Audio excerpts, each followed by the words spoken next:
Hey guys, how's it going? Kripparrian here. Bit of a late video, but I got some pretty sweet cards to review for you guys. Today was a big card reveal stream for the Witchwood. We didn't really get any new news from the actual expansion as a whole. We don't know when it's coming out yet, but we do know that there's going to be 2 legendaries per class, which has been the case in the last year or so. But they've kind of had excuses for that in the past, like, oh, we're going to give quests to every class. We're going to give weapons to every class. This time around, there's just 2 legendaries per class. They're just seemingly going with that from this point on. So if you do see a class legendary and you think it's crap, and in some cases it will be, it does not mean it's game over for the legendary department of that class. Alright, let's get to it here. So we got Warpath earlier in the week. Warpath is a pretty interesting warrior spell that allows you to do the whirlwind effect several times over. When I first saw this card, it reminded me of a conversation that I had with my Twitch chat just the day before when someone guessed exactly that card, and my reply was, so basically just like a terrible version of Defile.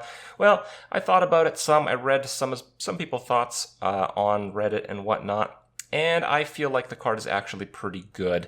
It's just that it's a card that will typically fit in a more controlling style of warrior, and there's certainly no guarantee that is going to happen. But if it does, this is a pretty good card. I feel like Whirlwind costing 1 or 2 doesn't matter too much most of the time, even when comboed with like Sleep with the Fishies or something like that. It's typically fine if you're not doing it on turn 3. So it's an okay, immediate, early game, semi-board clear against a bunch of scrawny little minions. So, right, it's pretty good in that sense. But in the late game, when you're just flooded by mana and you're looking for actual board clears, this kind of converts into one.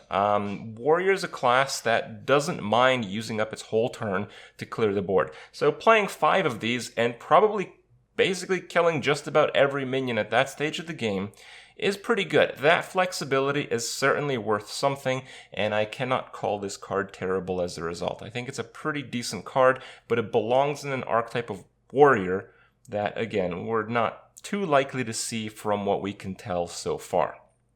We also got the Rogue Legendary, the Face Collector. Straight from Game of Thrones, I guess, huh?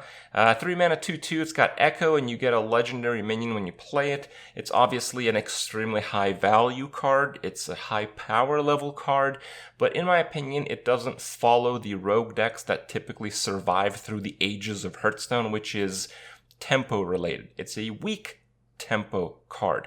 Rogue has received extremely powerful, extremely high value cards before, but they just don't see competitive play because that's not what works for Rogue.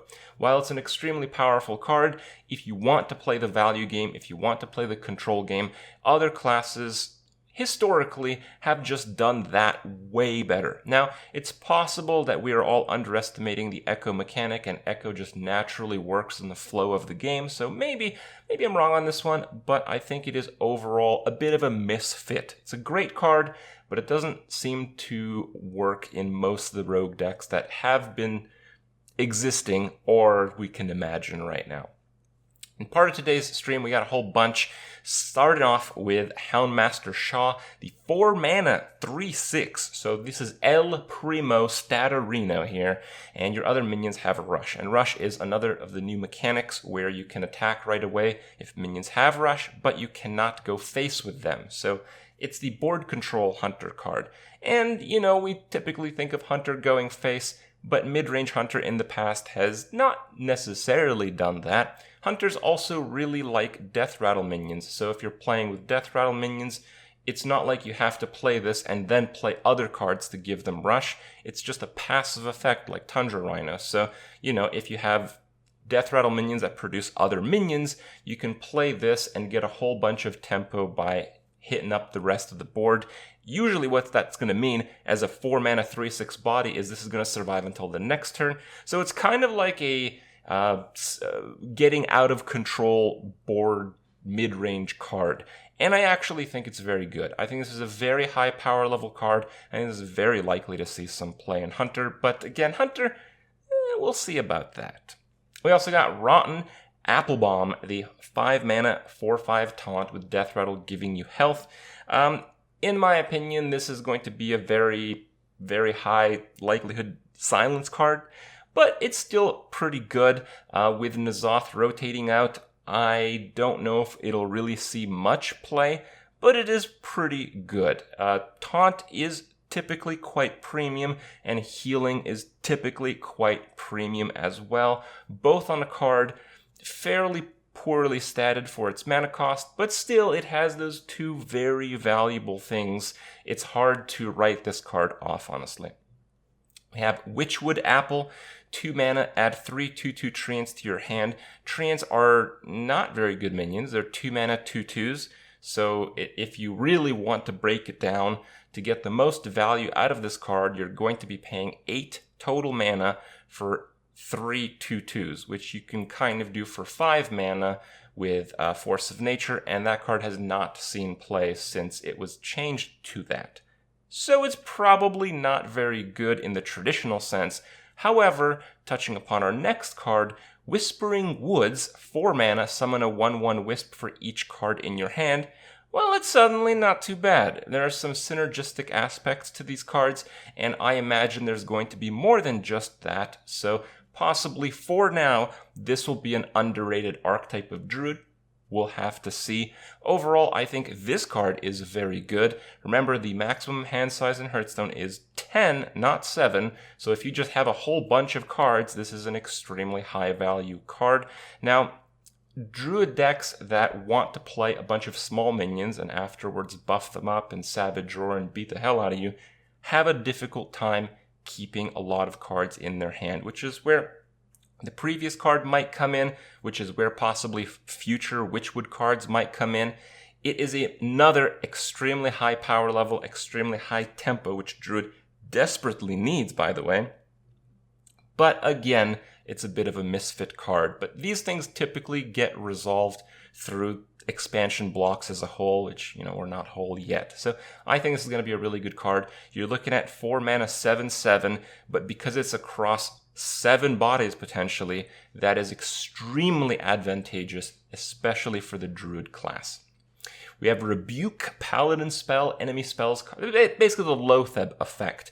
Loatheb is an extremely powerful card. It's still played all the time in Wild. Now, Loatheb is a 5 mana 5/5 with this effect, and there are advantages and disadvantages to that, but I would say mostly advantages. I would say this card is not nearly as good as Loatheb, because typically when you play Loatheb, you're playing it to protect a whole bunch of minions, so the fact that you're playing a 5/5 body in addition to getting that effect, helps you a lot. It helps you push for that next turn lethal a lot of the time.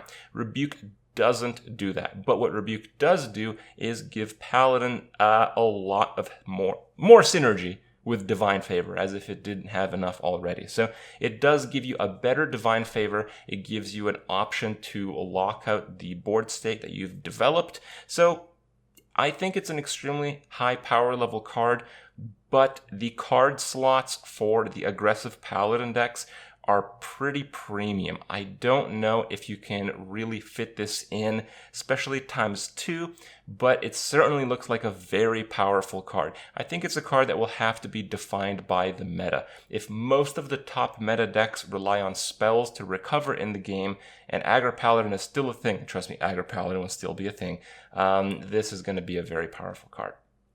Vivid Nightmare. So basically you copy a minion as a priest and it has 1 health remaining. You can heal it up.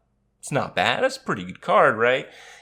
Priest can already copy a minion for 3, so when it comes to combo decks, this doesn't do much more than Priest was already able to. It does do a few things. So the first thing that it does is, because this is a spell and the other cards that copy your minions for 3 are minion based, this can get discounts from a Radiant Elemental. So, possibly you can do like a Radiant Elemental plus Lyra super spell combo wombo thing.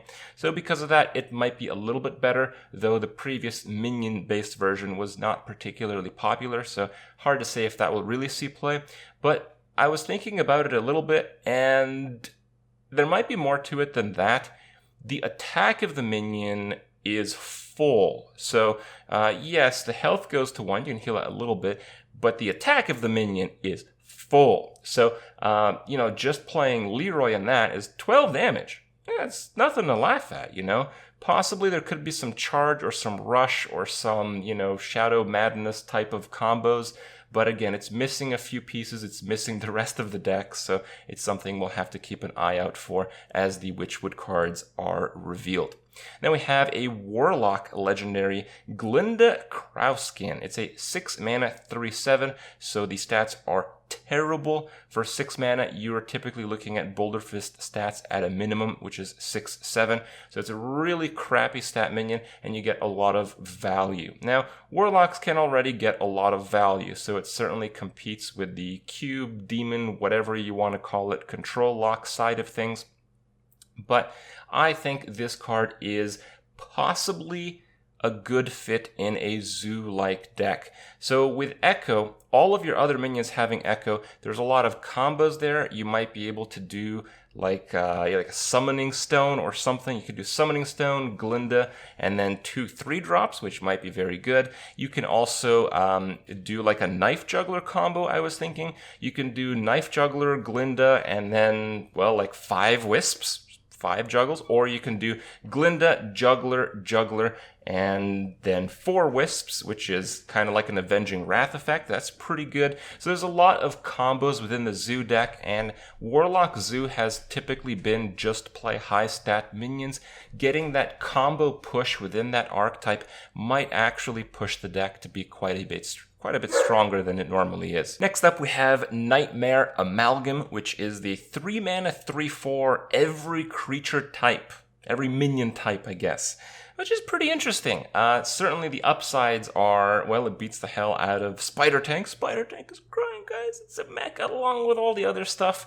It's pretty strong with the search tribal effects of Karazhan, but Karazhan is not going to be in standard anymore when the Witchwood is released, so that might be a challenge because I don't think that quite meets the power level of the wild format.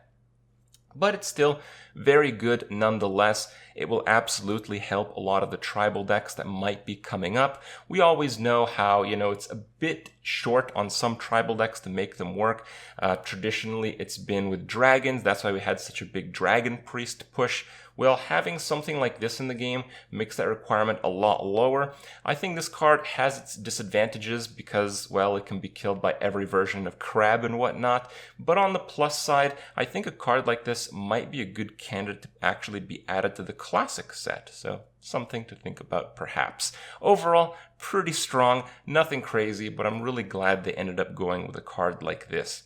Then we have a new Shaman card. We have the Witch's Apprentice. It's a 1 mana 0/1. It's basically a pre-hexed minion for 1. And it has taunt, which is pretty useful because Shaman does fight very aggressively for board control in the early stages. And the battle cry adds a spell, Shaman spell, to your hand. So it's basically like a babbling book. Not having the attack, I think, makes it a little bit worse universally. Babbling book can literally be played in every single mage deck that you can imagine. This card might be tailored to a bit narrower of a Shaman deck, but I think it's still very strong. I imagine even playing kind of like a board control zoo-like Shaman, having just a small granular taunt to defend your Flame Tongue Totem and likely give you some more reach for a follow-up turn, I think that's pretty good. So I think this is a pretty good card. It's going to see quite a bit of play as long as Shaman sticks in there. And Shaman's been struggling lately, but Shaman is getting the 1 new hero card this time around. There's no other class getting a new hero card, but Shaman is getting a new hero card, and that hero card was revealed today, and it is Hagatha the Witch. It's an 8-cost hero, so on the expensive side, but the battle cry does 3 damage to everything. It is a Hellfire effect, so it does do 3 damage to your own stuff as well. That makes it a little bit worse, of course, but I think in general, this card is just fine. The idea is that when you play a high mana card to generate more value later, it can be very difficult to launch that if you're behind on the board. You typically are going to be behind on the board. So this is a very powerful battle cry for this type of card. It gives you a new hero power, Bewitch. And this gets really crazy with echo cards. Every time you play a minion, you add a random Shaman spell to your hand. Shaman spells are actually very strong. We learned that through the Shaman weapon, even though the Shaman weapon is absolute garbage. A lot of the time, the effect of just getting a random Shaman spell is extremely potent, and we can basically expect exactly that with this.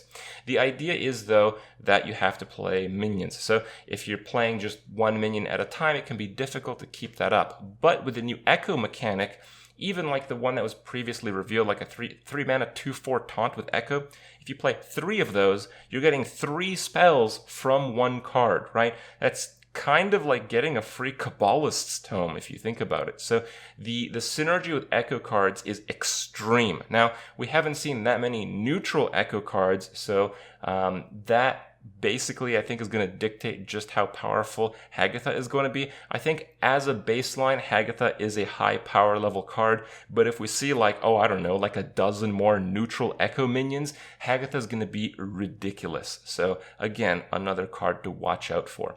Basically, the card reveals that we had in the last week that I reviewed for you guys just now, a lot of them are powerful cards in misfit roles, powerful cards that could be completely insane if they had more support. So while some of these cards standalone don't look that impressive, it certainly gives us quite a bit more curiosity to see what's left in the rest of the set. So we'll see what that is, and I'll update you guys as that comes in. Thanks for watching, and I'll see you guys tomorrow.